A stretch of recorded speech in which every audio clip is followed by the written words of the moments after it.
Before she became a legend feared by Nazi snipers, Lyudmila Pavlichenko was just a quiet student until war forced her to become the deadliest woman of World War II. Her story is brutal, extraordinary, and nothing like what you expect. Stay with me, and if you want more true stories of incredible women in WWII, remember to subscribe. The wind coming off the Black Sea cut across her face as Lyudmila Pavlichenko pressed her body low against the shattered rooftop.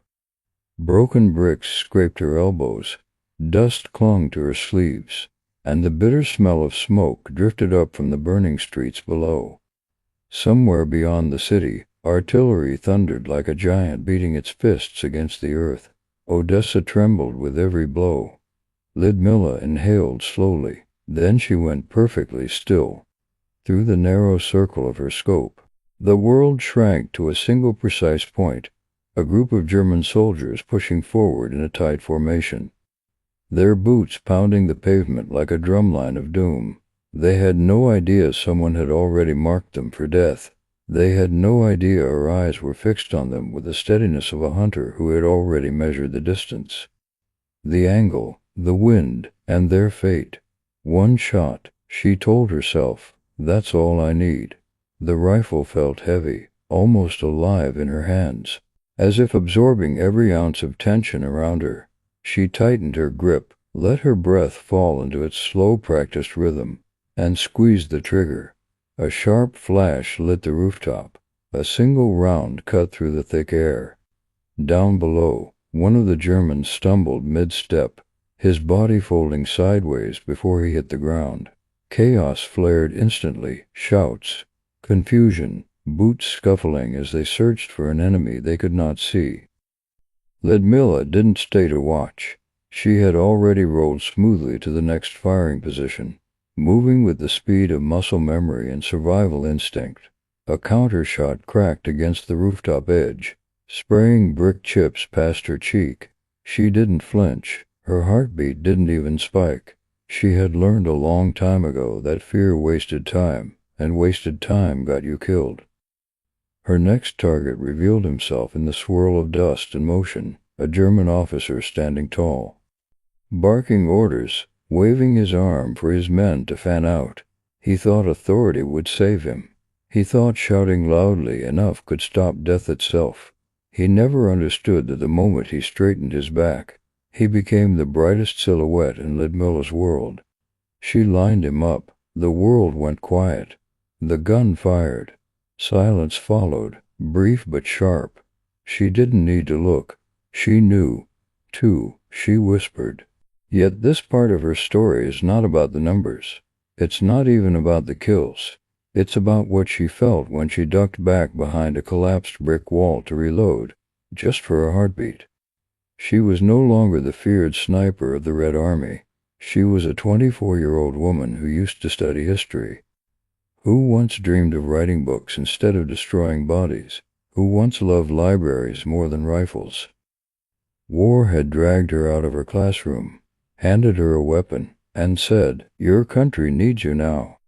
Another artillery blast shook the building. A window shattered somewhere below. Odessa screamed in fire and steel, and Lyudmila felt that scream rising inside her. Not fear, resolve. She eased back toward the rooftop edge, careful, silent, deadly. The Germans were regrouping, pressing forward again. She could hear their boots, their breath, their frustration at chasing a ghost. She became that ghost. She became the shadow they couldn't find, the breath they couldn't hear, the shot they couldn't predict. Lyudmila lifted her rifle once more. The horizon was blurred with smoke and sun, but her scope cut through everything. "I'm still here," she thought, "and you will not take Odessa today." Then she settled into the calm that only snipers know, the calm in which war shrinks to a perfect, steady black dot inside a circle of glass. And she fired. Dawn never arrived gently on the Odessa front. It came as a pale, smoky glow pushed through the drifting fog, revealing the ruins of buildings that had once held cafes, bookstores, and families who believed the war would stop at their doorstep.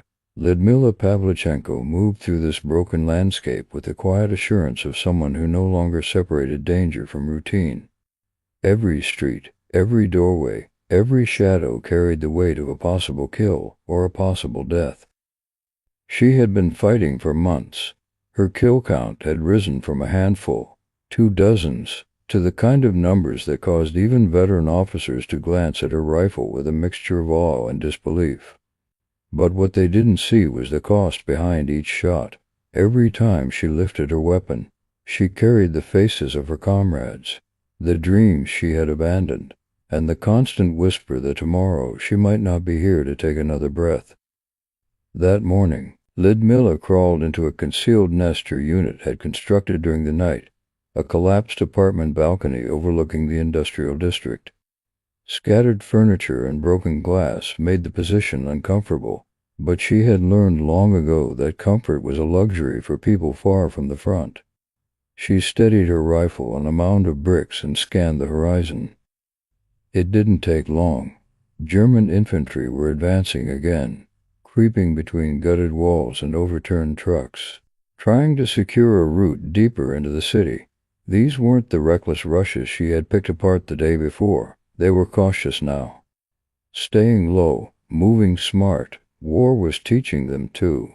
One of her spotters whispered, "Enemy sniper suspected on the east tower." Lyudmila didn't need the warning. She had already felt it, some instinct, some tiny shift in the air telling her that she was no longer just the hunter. She was being hunted in return. She slid backward, letting her profile disappear behind a slab of concrete. A glint flickered on a distant tower, sunlight reflecting off glass. She counted silently. 1, 2. The second glint confirmed it. A sniper, a good one. She lowered her breathing, adjusted her angle by a fraction, and waited for the tiniest movement. When it came, just the top of a helmet rising, her shot was already in the air. A moment later, a distant thud echoed from the tower. Her spotter exhaled sharply. That was him. "Yes," she said quietly, "but there will be others." And there were. Throughout the morning, she shifted positions again and again, laying down precise fire that stalled every German attempt to break through their sector. Bodies dropped, orders collapsed, momentum shifted. By midday, officers were calling her unit the anchor of the entire northern line. But Lyudmila knew better than to let pride slip in. War punished pride, war punished softness, war punished everything except absolute focus. She paused only long enough to sip water from her canteen.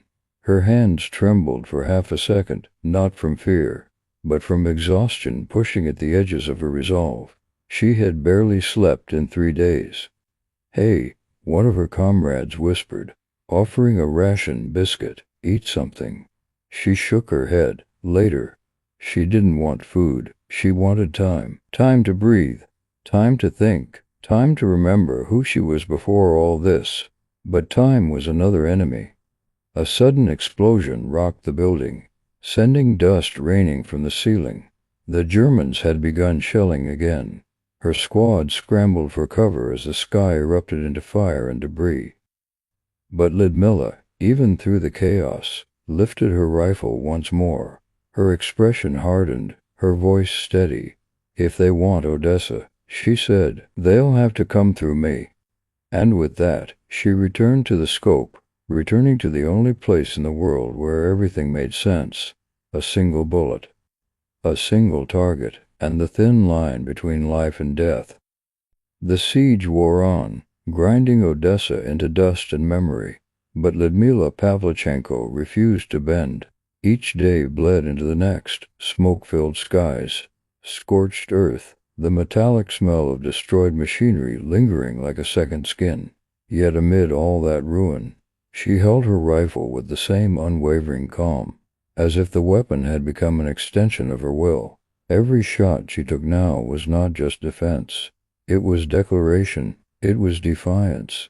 The Red Army Command soon realized that Lyudmila was more than a capable sniper. She was a phenomenon. Her name began to spread through the trenches like a rumor too unbelievable to dismiss. Men swore they had seen her drop a target half hidden behind rubble. Others whispered that she could sense danger before anyone else. Some said the Germans had started warning their own troops, "Don't lift your head. Lady Death is here." But heroism, in war, rarely feels heroic.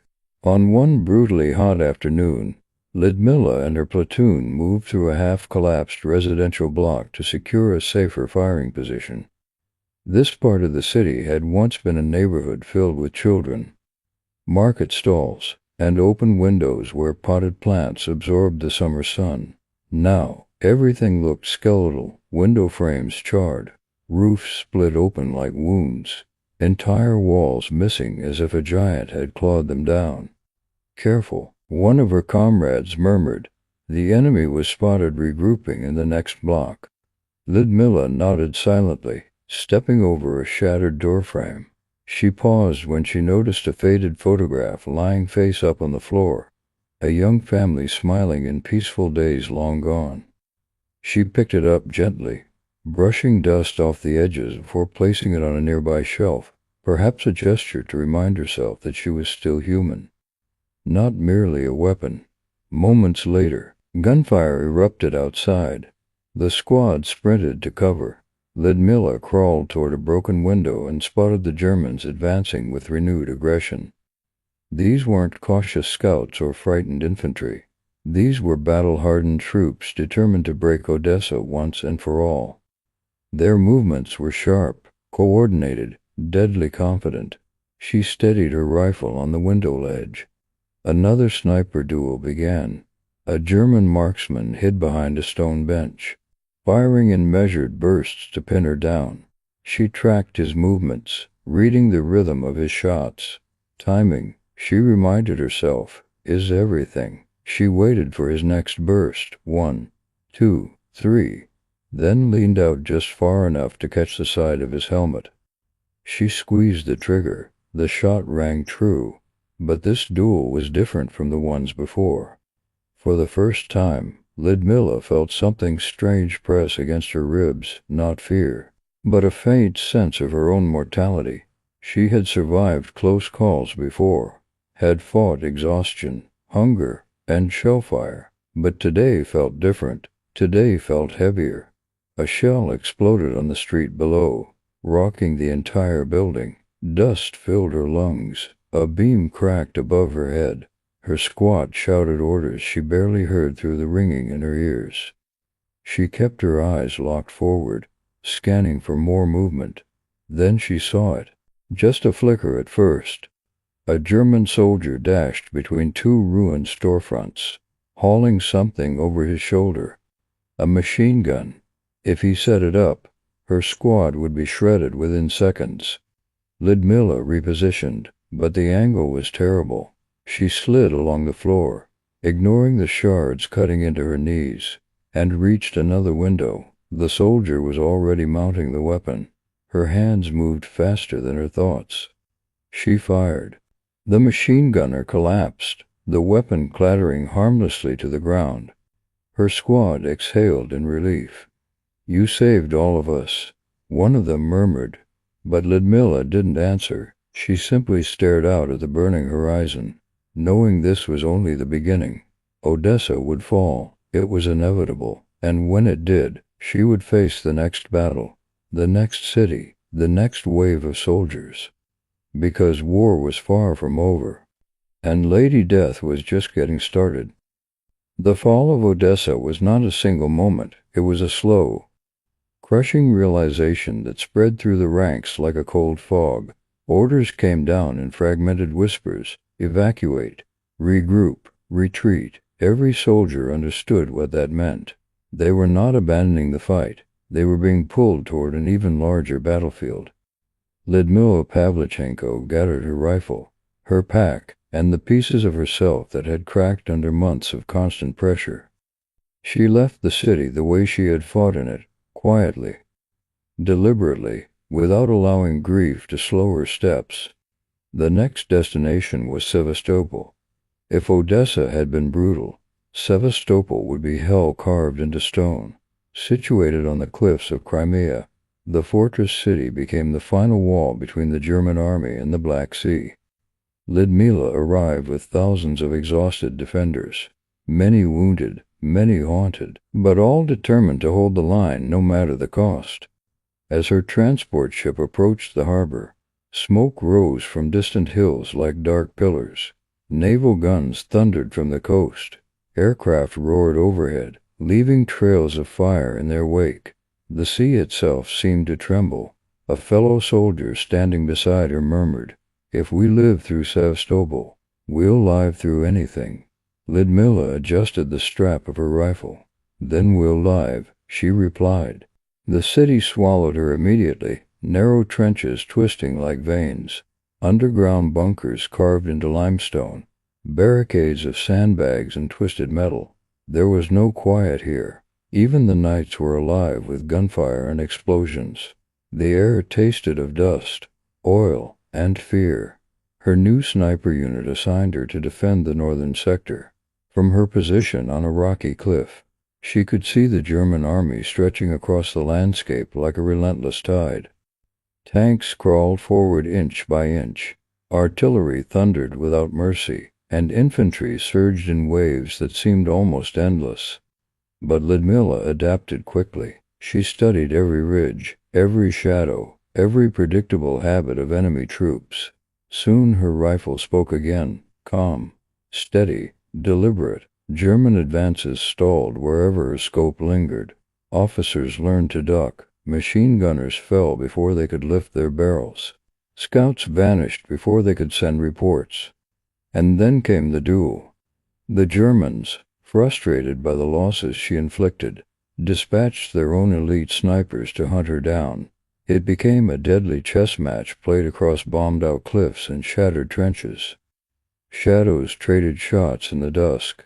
Muzzles flashed in the dark. A single mistake meant death. One morning, while scanning a ravine below, Lyudmila sensed an anomaly, something too still amid the rubble. She narrowed her eyes. There, disguised with remarkable skill, was a German sniper nest carved beneath a pile of broken stone.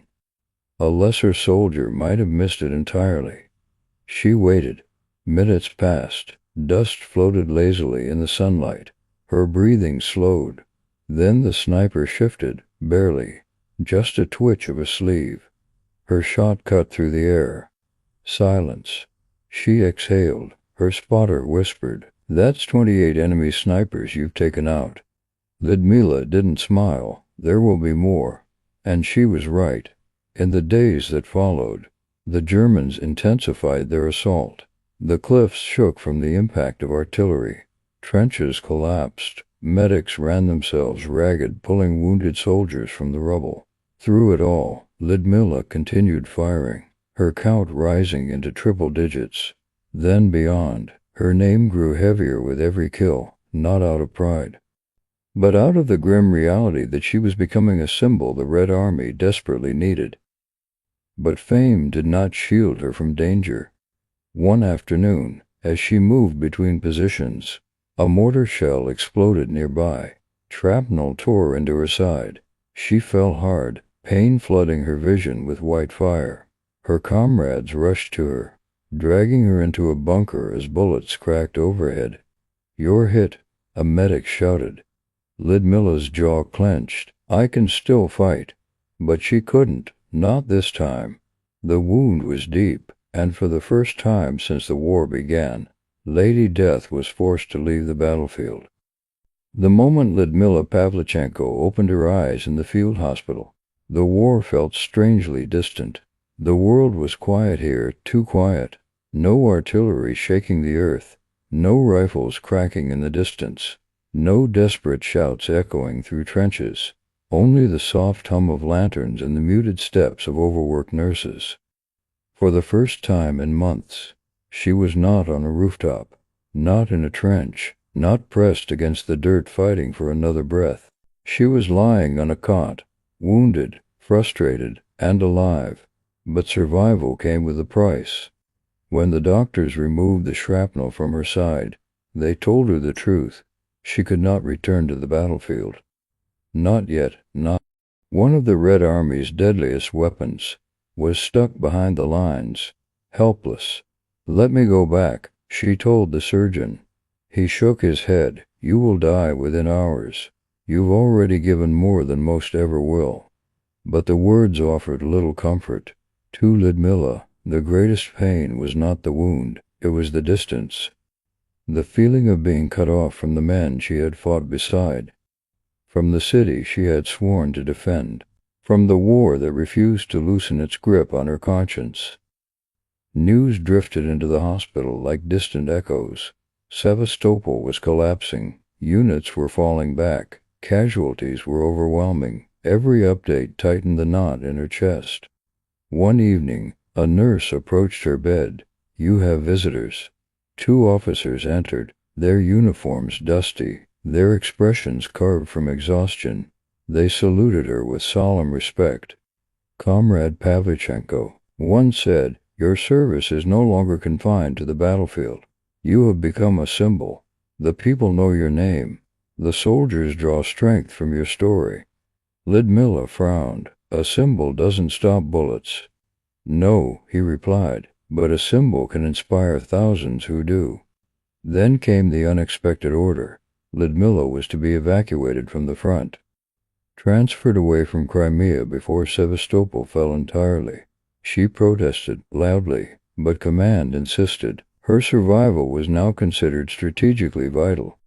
As she was loaded onto a transport ship under the cover of night, she looked back at the burning cliffs. The horizon glowed a violent orange, the sky thick with smoke.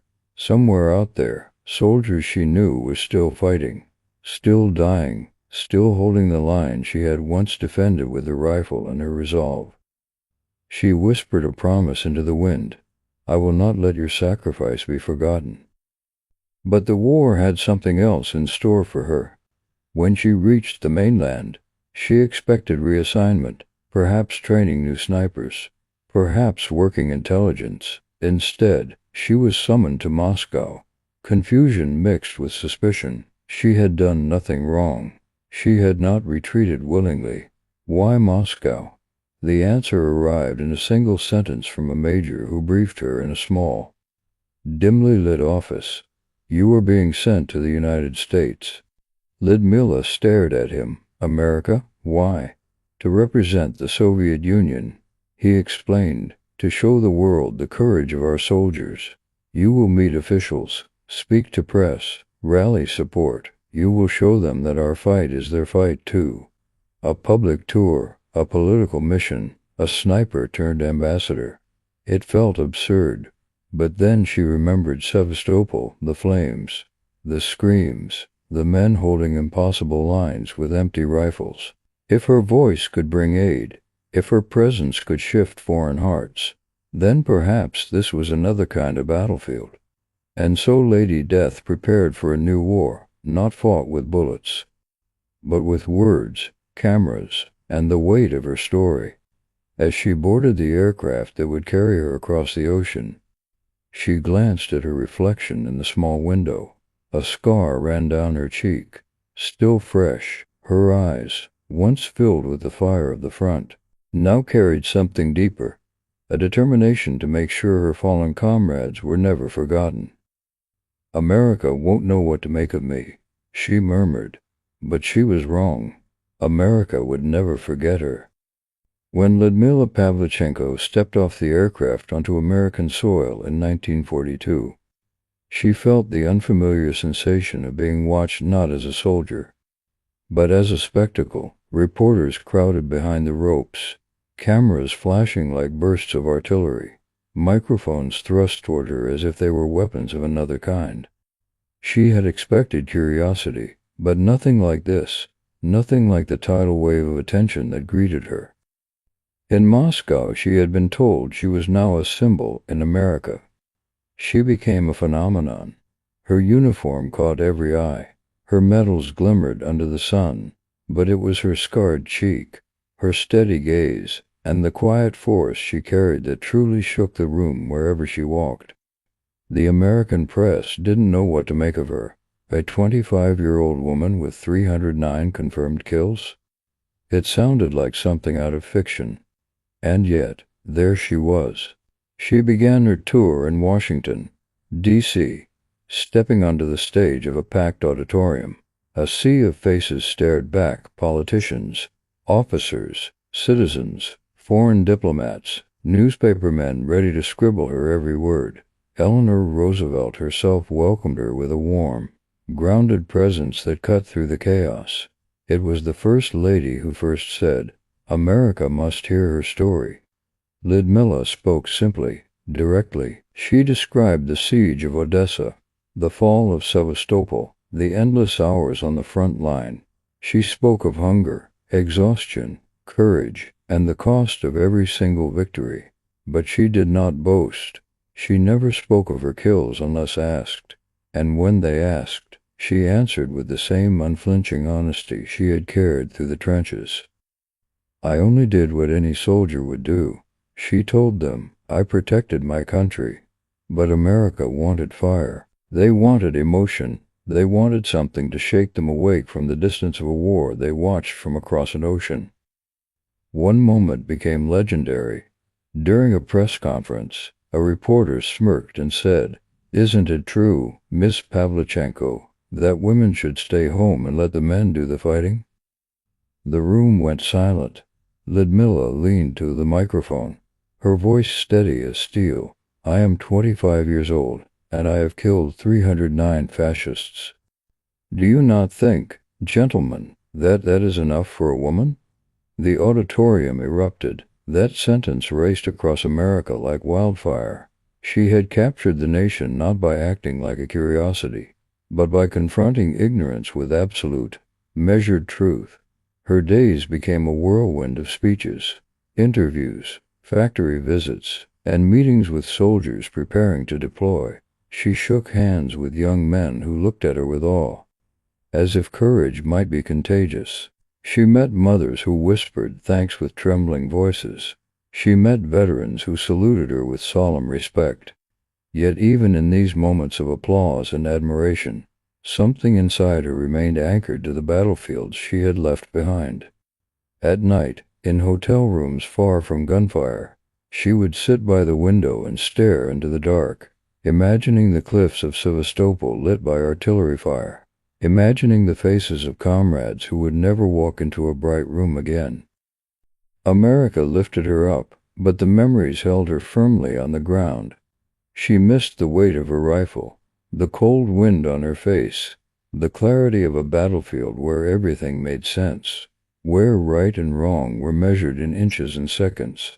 Here, the war felt blurred, distant, softened by speeches and flashbulbs. But she also understood her new mission.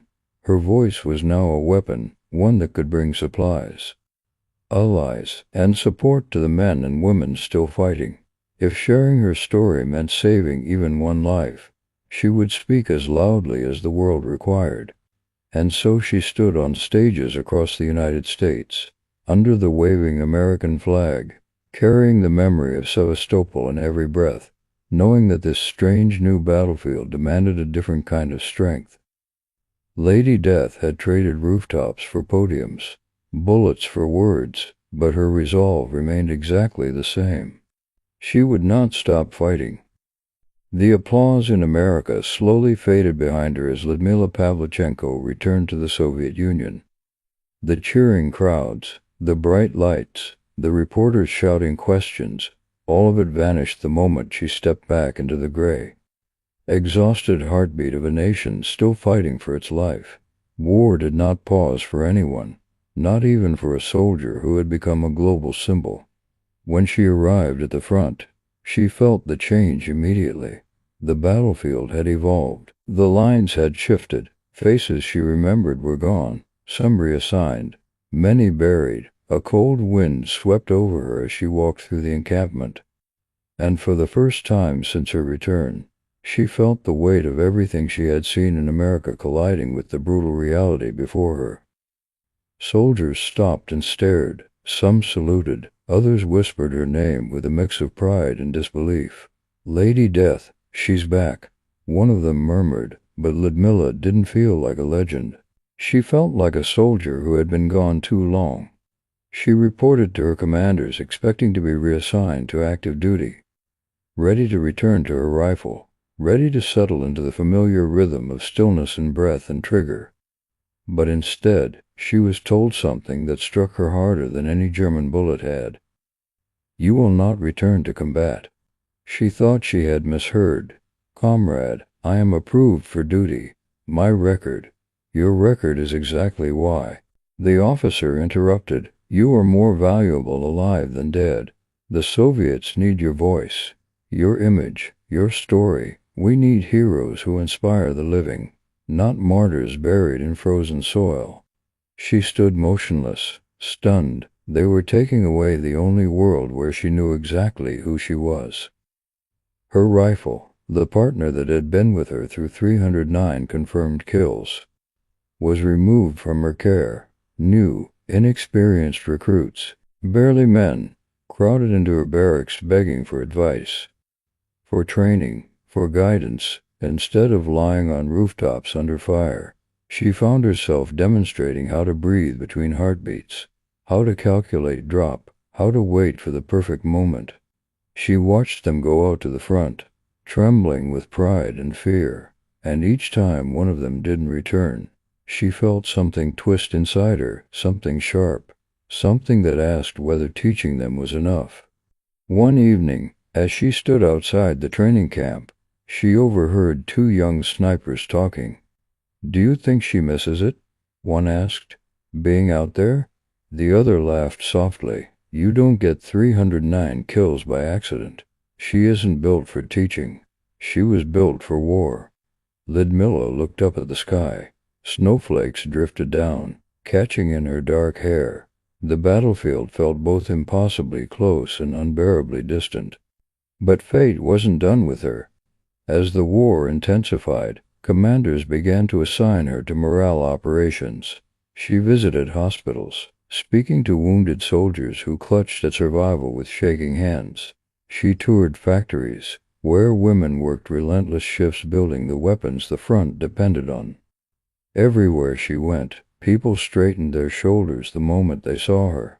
Her presence was a reminder that courage had a face, and they recognized it. Yet beneath that admiration, she carried a quiet grief. She longed for the sharp crack of a rifle, the precise control of her breath, the cold clarity of combat. Instead, she walked through halls heavy with whispers and hope, offering strength she often struggled to feel herself. One night, a young nurse stopped her. "Comrade Pavlichenko, they say you never missed." Lyudmila smiled with a sadness the nurse couldn't possibly understand. "No one who survives war leaves without missing something." As months passed, the war shifted again. Cities fell, cities were reclaimed. The Red Army began pushing west with brutal determination. And although Lyudmila never returned to the sniper's nest, she became something equally powerful, the voice of every soldier who had no voice left. Newspapers called her a national icon. Soldiers called her a legend. But in the quiet moments, alone by a window, listening to distant artillery rumbling across the front, she knew the truth. Legends are forged in fire, but they live in silence. And in that silence, Lyudmila Pavlichenko carried the memory of every shot she ever fired, and every life her story continued to save. The war ended not with triumph in Lyudmila's heart, but with a strange and heavy silence. When Germany finally fell, the streets erupted in celebration, flags waving, champagne poured, strangers embracing one another with relief so powerful it shook the air. But Lyudmila Pavlichenko stood still amid the noise, her eyes fixed not on victory, but on memory. She should have felt joy, she should have felt pride, and in some ways, she did, deeply, fiercely, but no amount of cheering could drown out the shadows of the men and women she had fought beside. The comrades whose laughter once echoed through the trenches and now slept under foreign soil. The end of the war was a miracle for millions. For her, it was also a reminder of every price paid along the way. When she returned to civilian life, the world seemed almost too quiet. No rifle in her hands, no orders shouted, no distant thunder of artillery marking time. Just a small apartment, a desk, and a life that felt unfamiliar. People still stared when they recognized her on the street. They thanked her, they saluted her, but she couldn't help feeling like she had left a part of herself on every battlefield she walked away from.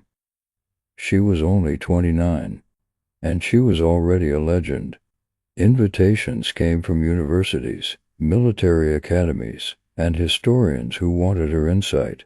She gave lectures, she wrote articles, she helped train a new generation of sharpshooters, men and women who listened to her words like gospel. Her voice, once a whisper on the battlefield, became an anchor for students hungry to understand the art she had mastered.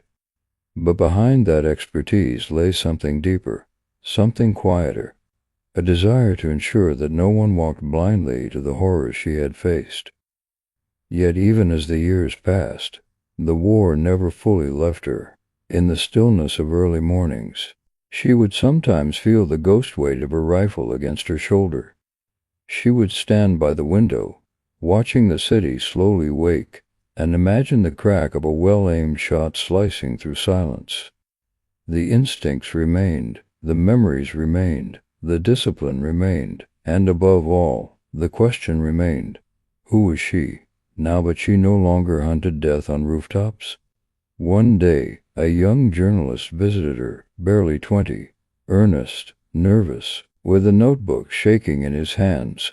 "Comrade Pavlichenko," he said, "what would you tell people who see you as a symbol but forget you were once just a woman?"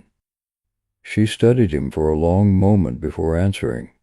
"A woman can be many things," she said quietly. "A daughter, a soldier, a fighter, a survivor, but above all, a woman is someone who decides who she will be. I decided to defend my country. That choice does not make me less feminine. It makes me human." The journalist wrote every word. As the decades passed, Lyudmila built a calmer life, marriage, motherhood, a respected career as a historian. She traveled, spoke at memorials, and kept in touch with those few comrades who had survived the nightmare beside her. But even in peaceful times, her presence carried a gravity that never faded. People who met her walked away with the same impression, that they had met someone forged of steel, shaped by fire, but softened by a heart that still remembered every name, every face, every loss. She aged with dignity. She carried her medals not as trophies, but as reminders, and when anniversaries of the war came around, she would often stand alone near the riverbank, letting the wind tangle through her gray hair. She would whisper something no one else could hear, a message meant for the fallen, carried away by the breeze. On the final page of her life, Lyudmila Pavlichenko was not Lady Death anymore. She was a grandmother, a historian, a quiet force who lived long enough to see the world she fought for rebuilt from ruins. And when she passed away in 1974, the newspapers published her story with reverence. Soldiers saluted, journalists wrote tributes, veterans bowed their heads. But perhaps the truest honor came from the silence. The kind of silence known only to warriors who gave more than the world will ever understand. In that silence, her legacy lived on, not as a myth, not as a weapon, but as a woman who chose courage, again and again, even when the world was breaking. And that choice is what made her immortal.